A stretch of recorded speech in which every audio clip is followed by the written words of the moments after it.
Hi అండి, welcome to my channel. ఈ video అయితే చాలా ఇంట్రెస్టింగ్గా ఉంటుంది. స్కిప్ చేయకుండా ఎండ్ వరకు అయితే చూసేయండి. యూస్ అవుతున్న వాళ్ళకైతే ఖచ్చితంగా ఈ వీడియో అయితే షేర్ చేయండి.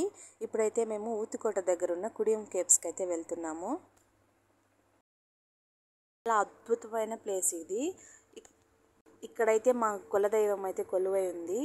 మా తాతల కాలం నుంచి అక్కడ అమ్మవారు అయితే అక్కడే వెలిసింది, ఇంకెక్కడా లేదని గుడి మాకు ఇక్కడే ఉందని చెప్పారు. ఇంకా మేము పోయిన ఇయర్ అయితే అలానే వెళ్ళిపోయాము, ఎవరి పర్మిషన్ లేదు, ఎలాంటి ఇది లేదు. ఇప్పుడైతే రూల్స్ మారిపోయాయి. ఇదైతే ట్రెక్కింగ్ తమిళనాడులో అయితే యాప్లో అయితే బుక్ చేసుకొని వెళ్ళాలంట. ఫర్ హెడ్ 900 అంట.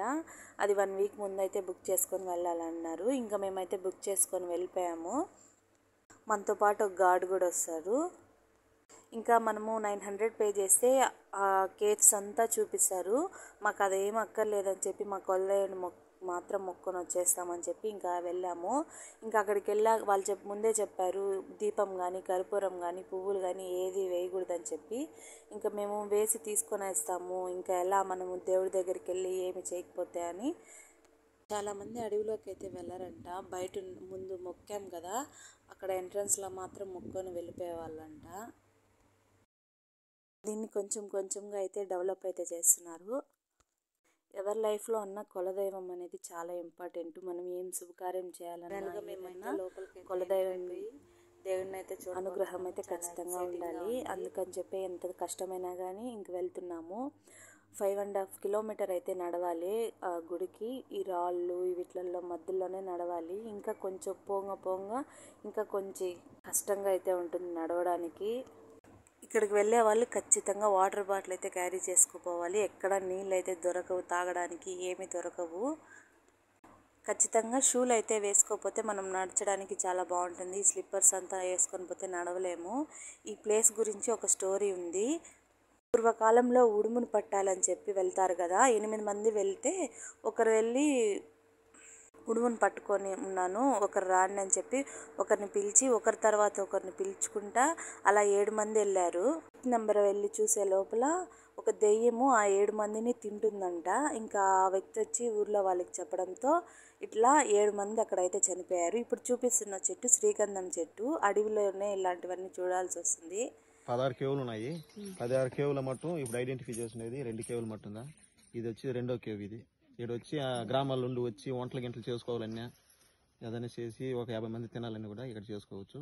అదైతే గుడి. ఆడైతే చైన్ మాల్, ఏమంటే ఈగులు ఉంటాయి కాబట్టి ఆడ చైన్ మాల్. ఈడైతే రిలీఫ్ రెస్ట్ తీసుకుని తినొచ్చు. అట్లా ఫారెస్ట్ వాళ్ళకి హ్యాండ్ఓవర్ అయ్యాక కొంచెం అయితే క్లీన్ చేస్తున్నారు దారి వెళ్ళడానికి. ఇంకా అన్న అయితే ఒక్కొక్క దాని గురించి ఎక్స్ప్లెయిన్ చేశారు. మేము అన్ని చూడలేదు కానీ మా కొలదేవుడి గుడికి ఒకటికే వెళ్దామని చెప్పి ఇంకైతే వెళ్తున్నాము. ఇంకా గృహ గురించి ఇవన్నీ తమిళ్లో ఇంగ్లీష్లో అయితే ఎక్స్ప్లెయిన్ చేసి మనకి ఇలా బోర్డు పెట్టున్నారు. ఈ చెట్టు ఏంటో తెలుసా అండి? నన్నార్ తాగుతాం కదా, దాంట్లో ఈ వేల్లో వేసి షర్బత్ అనేది చేస్తారు. అదే మనకి బాటిల్స్లో అమ్ముతారు. అదే ఈ చెట్టు. ఈ అడవిలో అయితే మాకు కనిపించింది, అది వీడియోలో చూపిస్తున్నాను. ఇలా స్టాచ్యూస్ అక్కడక్కడ పెట్టున్నారు. అంటే వాళ్ళకి గుర్తు, ఇదొక పాయింట్ అనేలాగా ఇలా పెట్టుకున్నారు.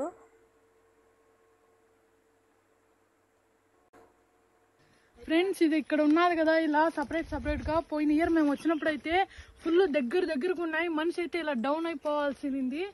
ఇప్పుడు ఇక్కడ మొత్తం క్లీన్ చేసి సపరేట్గా చేసి పెట్టినారు.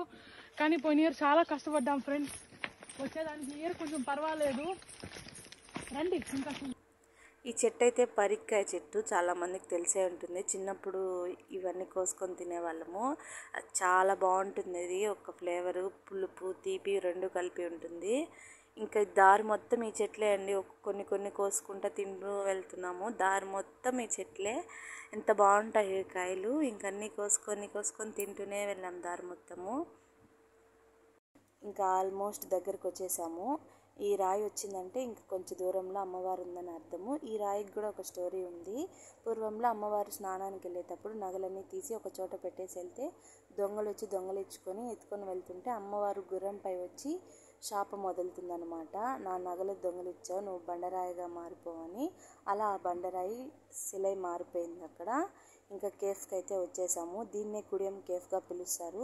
చాలా అద్భుతంగా ఉంటుంది. మొత్తం తేనె పుట్టలే, అందుకే దీపం కానీ కర్పూరం కానీ వెలిగేద్దని చెప్తారు. చాలా మందిని ఇలా కొరికేసాయంట ఈ కొండ తేనెలు.